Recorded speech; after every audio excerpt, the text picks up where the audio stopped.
Hey everyone, so I'm having a panic attack, kind of, and let's listen to Wax's song for a bit because it brings me peace.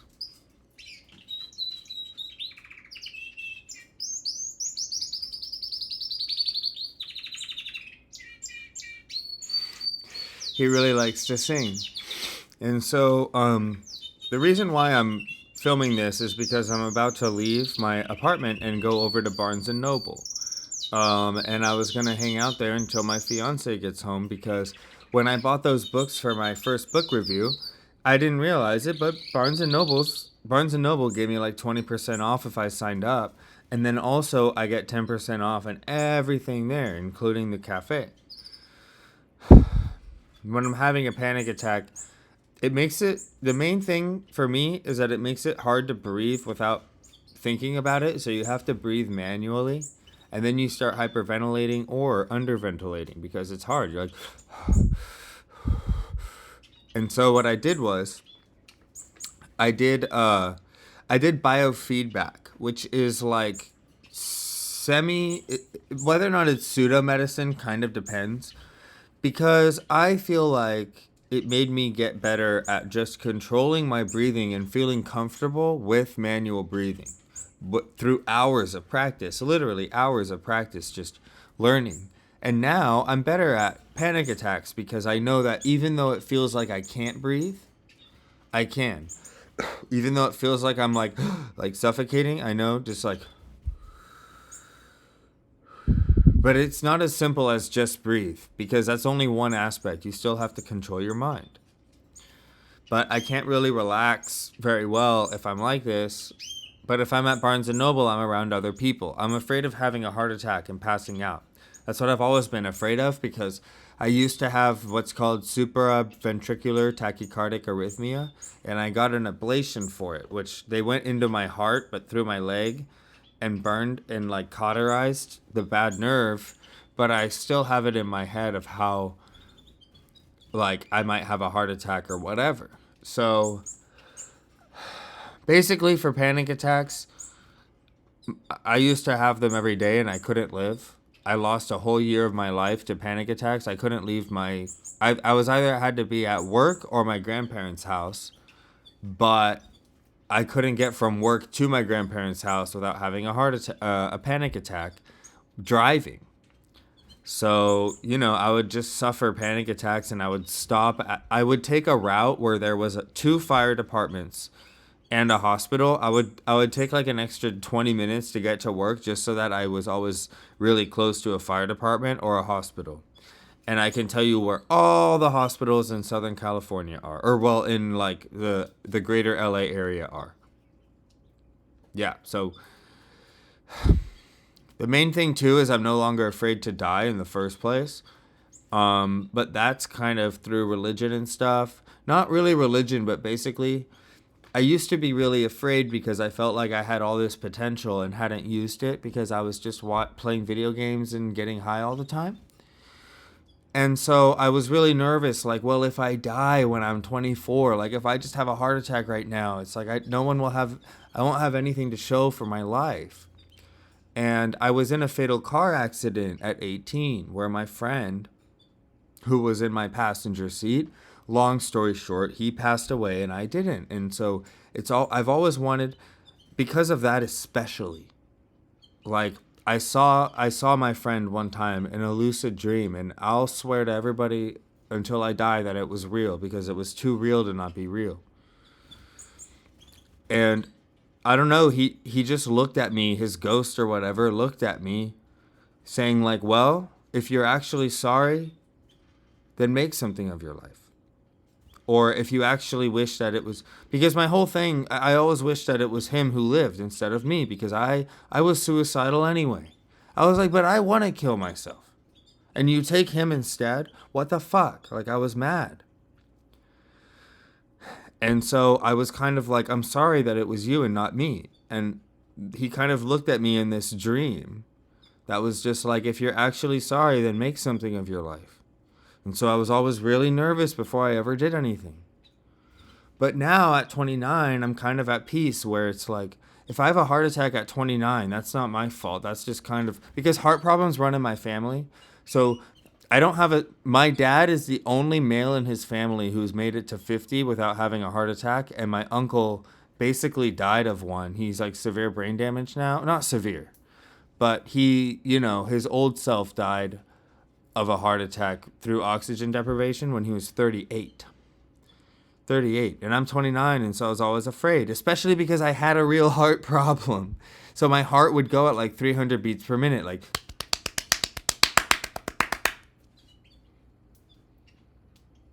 It's horrifying. So, fear is the mind killer, guys. If you like Dune, fear is the mind killer. It really is. I swear to you.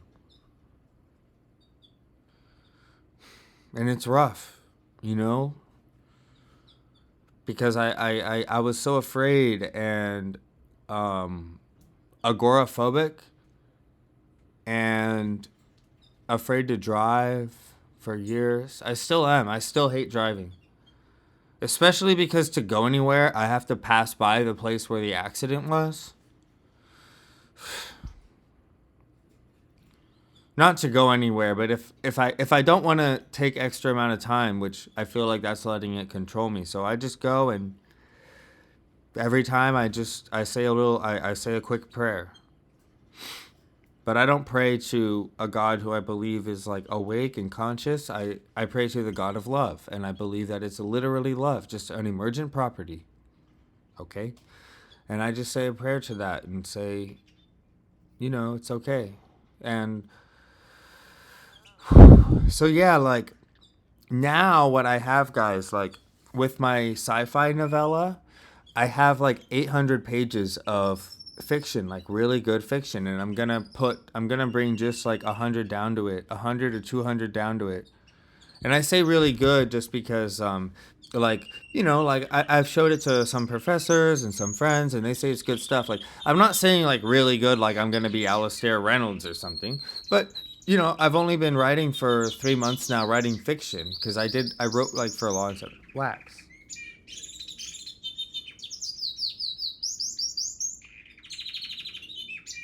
Gotta wait.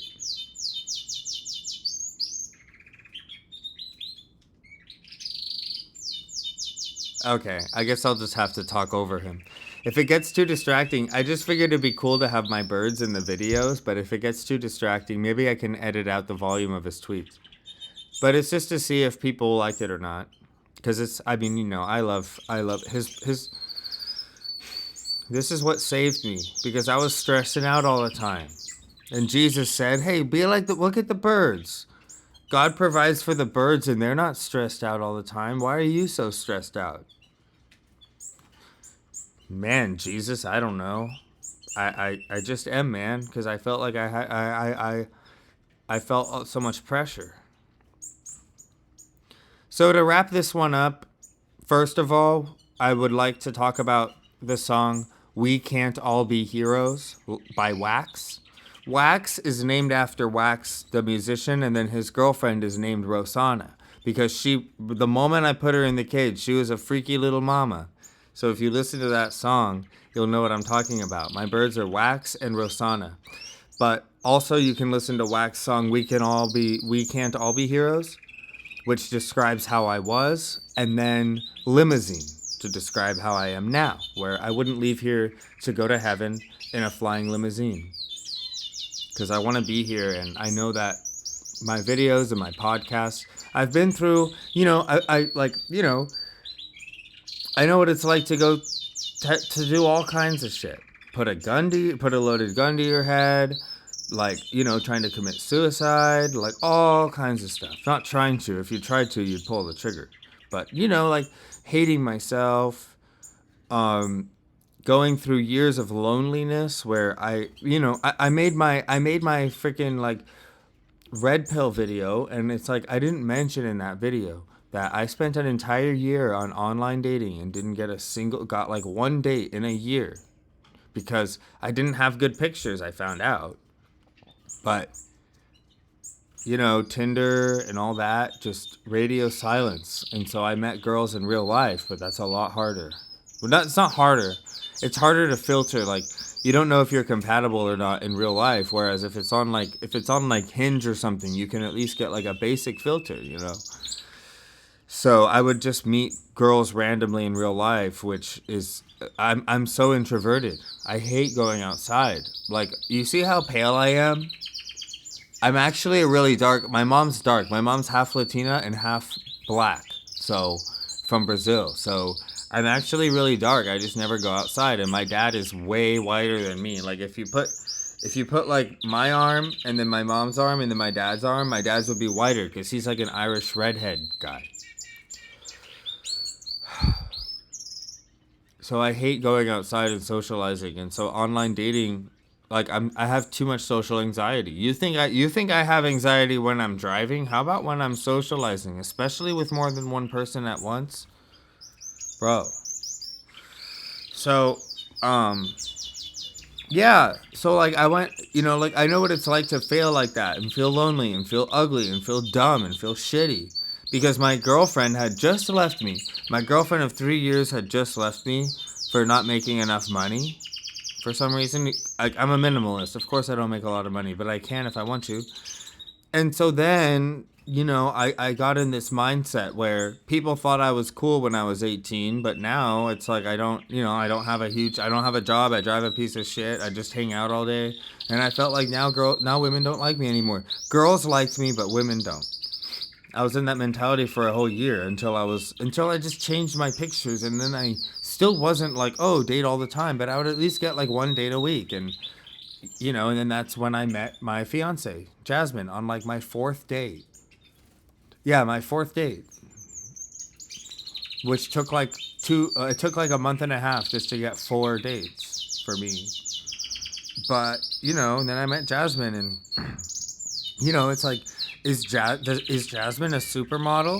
No, but I don't really, you know, I like the thing is that like I've I've dated all kinds of girls across all the spectrum, overweight, anorexic, like like like a Ukrainian blonde woman who I met in Istanbul who was like literally a model, like literally like a 9.9 out of 10, and then like different like for looks, and like I just never really, I'm over that aspect because I know that it stops mattering anyway after a certain time, but I still want like I still like the only thing I need in a partner, like I'm not gay, you know, like I'm not into overweight.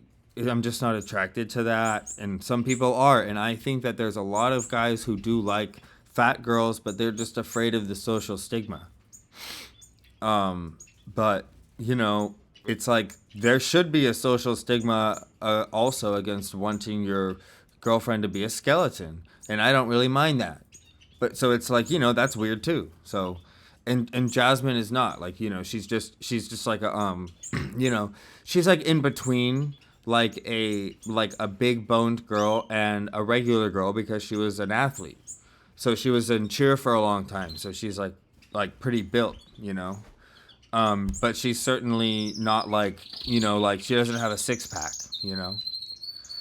And we talk about all this stuff, me and Jasmine, and so I could have her you know, she's at work right now, but that's why I'm having a panic attack. Or well, I was like, see, I can control them now and chill, but I still want to go to Barnes and Noble because I've always ever been in my apartment. I want to see what it's like just kind of chilling outside and then walking with my voice recorder to make podcast episodes. And then those episodes are going to be, I'm just going to put slideshows up to them when I'm on my voice recorder walking around. Those will be podcast, and then I'll put them up on YouTube just with slideshow and stuff. But I'm writing my novella more than I'm focusing on editing YouTube, because I want to get it out there. Like I have 800 pages of content, and then I have like 200 pages that are relevant to the 100-page novella I want to write, and I've already written the intro. You guys, maybe I'll just link the intro down in the description just because I want feedback on it. It's only 3 pages. And then I'm probably like 40% of the way there. Because I have first draft of a bunch of stuff. I have second draft of like 100 pages worth of stuff. And I've been reading this book. This is what inspired me, fellas.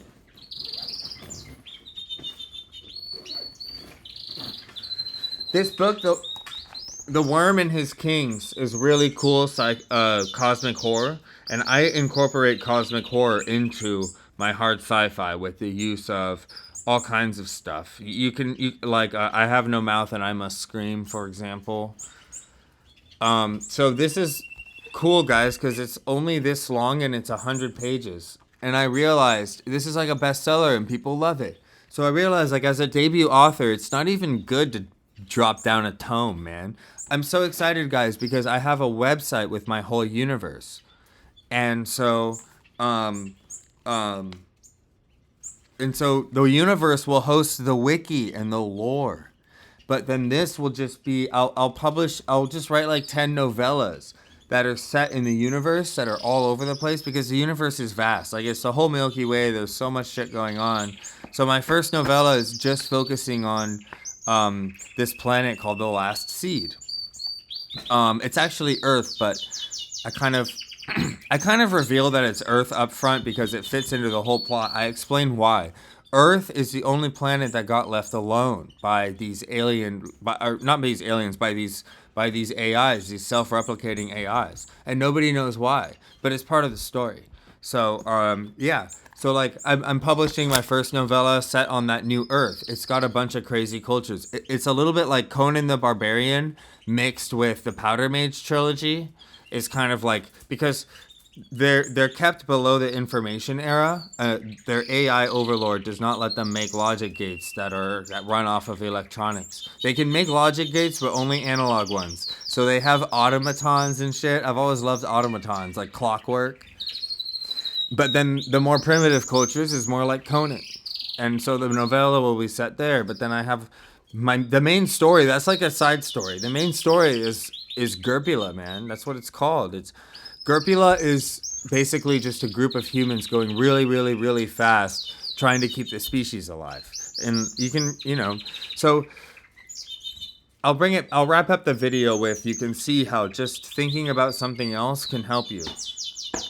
You just gotta kind of just think about something else because your mind can't stop when you're anxious. My mind never stops unless I'm on an antipsychotic, so, which I am I take an antipsychotic every day. And if you want to know why, you can go to the When the Police Take Yo Guns video. You know what? I'm gonna go ask for my guns back right now. That's what I'm gonna do before I go to Barnes and Noble. I'm gonna go to the police station and be like, yo, most of them, thanks for taking them off my hands, but I want my scope back. And they'll probably, I'll probably have to fill out paperwork and shit, but it's fine. Because I got a voluntary. If you're mentally ill, you don't want to just keep going crazy until you get an involuntary hold, because then you lose your rights. So you have to know, like, whoa, shit, like, I'm freaking out, I need help. And every mentally ill person I know who still has all their rights knows when they have to just put their pride aside for a second and get help. Cool, guys. And panic attacks are scary, guys, because the main medicine for them is Xanax. And you can't just, like, that's not a long-term strat. So it's a hard illness, but have people around you and try to focus on not being afraid of dying. That's what got me. Now that I'm not as afraid of dying, I don't care, but it's just really uncomfortable. But I feel like if fate takes me, it can't really be my fault if I just have a random heart attack. And then I'm happy now knowing that I put myself out there, all my philosophy, all my thoughts, all my like weird secular scientific religion that still has mythology in it. Like, I just feel like the record of Logan Vessio, I feel like Claire Wineland inspired me. Go to her channel, Claire Wineland.